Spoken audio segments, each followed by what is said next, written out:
Colorado business is building a self-contained system to grow fresh produce anytime, anywhere. These valleys were declared dead for farming. Agricultural experts said growing food at 10,000 feet elevation was impossible. The soil was too degraded, the weather too extreme, the economics too brutal. For over 30 years, these Colorado mountain valleys had been abandoned by serious agriculture, left to ranchers who had overgrazed the land into barren wasteland. Local communities had given up hope. Young people don't know how to farm, the old-timers said. This land is finished. Financial institutions refuse to lend money for agricultural projects in these impossible locations. Even government agricultural programs dismissed these valleys as economically unviable. But a small group of young farmers believed something different. They saw potential where everyone else saw failure, and what they accomplished in just 5 years shocked locals, transformed entire valley economies, and proved that the most impossible places could become food paradises beyond anyone's wildest imagination. Behind the scenes, something extraordinary was taking shape. Quietly, patiently, and relentlessly.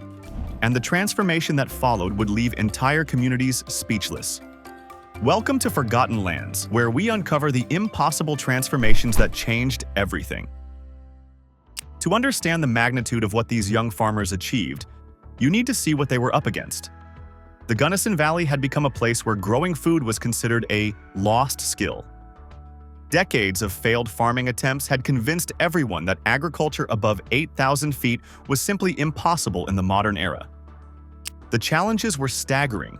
Land prices had skyrocketed beyond what young farmers could afford. Production costs had reached record highs while returns continued to plummet. Climate change had made high-altitude farming even more unpredictable, with extreme weather events and shortened growing seasons that seemed to make agriculture economically impossible. The social barriers were equally brutal. Over 3/4 of young farmers had no generational knowledge, no family land, no collateral for loans. They faced constant ridicule from established agricultural communities who viewed their ideas as naive experiments doomed to fail. Sustainability is for hippies, the older generation scoffed. Traditional ranchers dismissed regenerative practices as unproven nonsense. Local experts predicted these hobby farms would collapse within 2 years, leaving the young farmers bankrupt and the land even more degraded than before.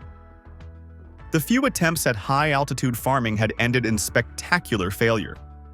Previous generations had tried and failed so many times that the very idea of successful agriculture in these valleys had become a local joke. Banks wouldn't lend, suppliers wouldn't deliver, and communities wouldn't support what they saw as another doomed venture. If you're amazed by stories of young people taking on impossible challenges that defeated entire generations, comment valleys below and let me know what you think about turning wastelands into food paradises. But in 2020, everything changed. The COVID-19 pandemic exposed the fragility of global food systems just as these young farmers were launching their most ambitious projects. Suddenly, local food production wasn't just idealistic, it was essential for survival. The first breakthrough came in the Gunnison Valley, where a revolutionary training program promised to turn complete novices into master farmers in just 2 years. The $58,000 investment per participant seemed insane to locals who had watched countless farming ventures fail. Critics called it throwing money into a black hole.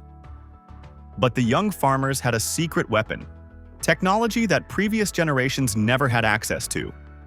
Container farms with climate-controlled environments could extend growing seasons year-round, even at elevations where traditional farming was impossible. Regenerative soil practices could restore dead earth faster than anyone thought possible. The skepticism was intense. Local ranchers questioned whether city kids could handle the brutal physical demands of mountain farming. Agricultural experts doubted whether small-scale operations could ever be profitable in such harsh conditions.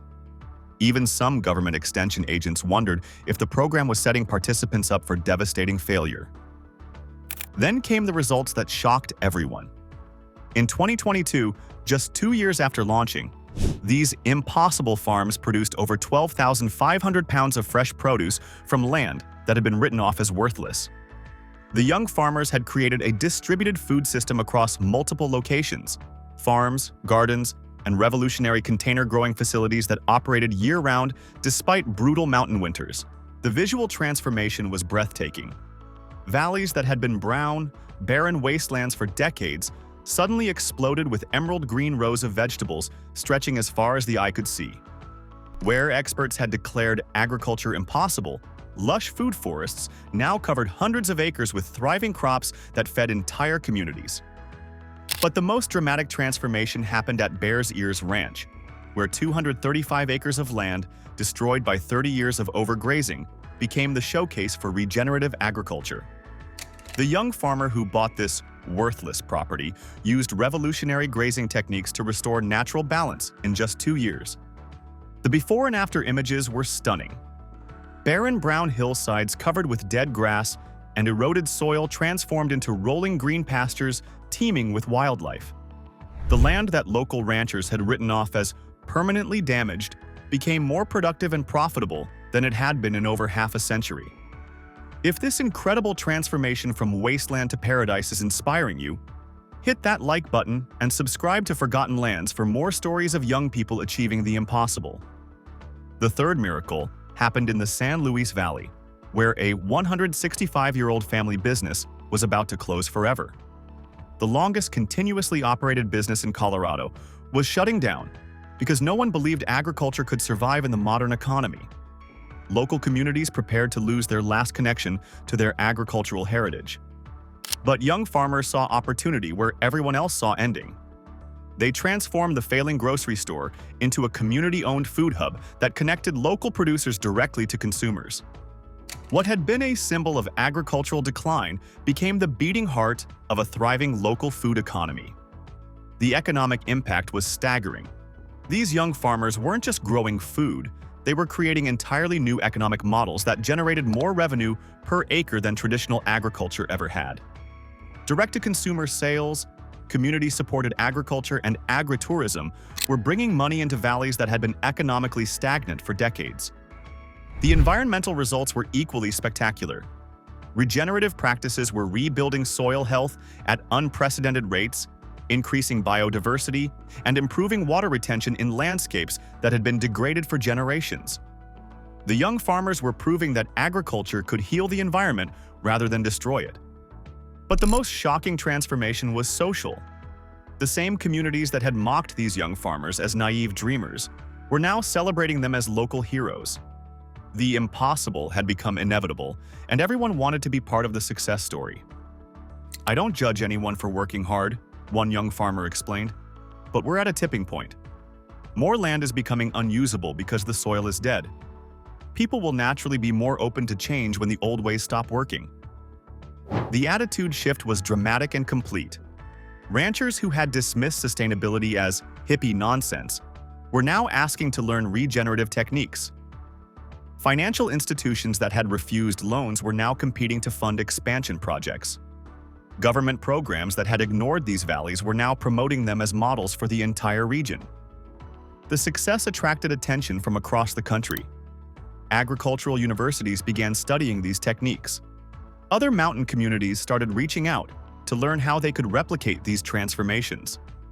The lost skills had become the most sought-after knowledge in American agriculture.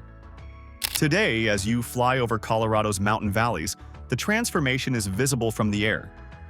Where satellite images once showed brown, barren landscapes, you now see a patchwork of green fields, thriving gardens, and productive pastures that stretch from horizon to horizon.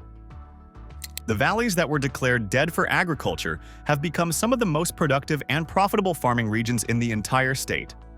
And the young farmers had accomplished something that seemed impossible. They had turned wastelands into food paradises, transformed entire economies, and proved that no landscape is ever too challenging and no dream is ever too ambitious when someone has the vision and determination to make it reality.